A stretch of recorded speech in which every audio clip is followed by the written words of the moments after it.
খুব সহজে একটি সবজি রান্নার রেসিপি পেয়ে যান। আসসালামু আলাইকুম। অনেকদিন থেকে আপনাদের মাঝে কোনো রেসিপি দিই নাই, যার কারণে ভাবলাম আজকে খুব সহজ একটা রেসিপি দিই।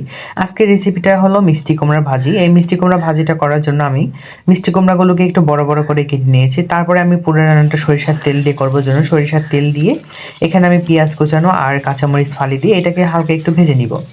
হালকা একটু যখন ভাজা হয়ে যাবে তারপরে আমি এখানে অ্যাড করে দিব হলো আমাদের সেই আগে থেকে কেটে রাখা মিষ্টি কুমড়াগুলো।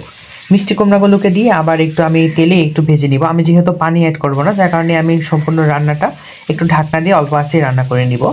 তো এখানে আমি যেহেতু তেলে রান্না করব, হালকা একটু ভেজে নিয়ে আমি এখানে দিয়ে দিব মশলা। মশলাতে আমার রয়েছে ঝাল, লবণ আর হলো কিছু পরিমাণে জিরার গুঁড়া। এখানে আমি হলুদ দেই নাই, কারণ আমার রান্নার সবজিটা এমনি হলুদ কালার, যার কারণে আমি আর হলুদ ব্যবহার করি নাই। আর এই মিষ্টি কুমড়াটা কিন্তু আমাদের গাছের, কোনো প্রকার ওষুধ দেওয়া ছাড়া।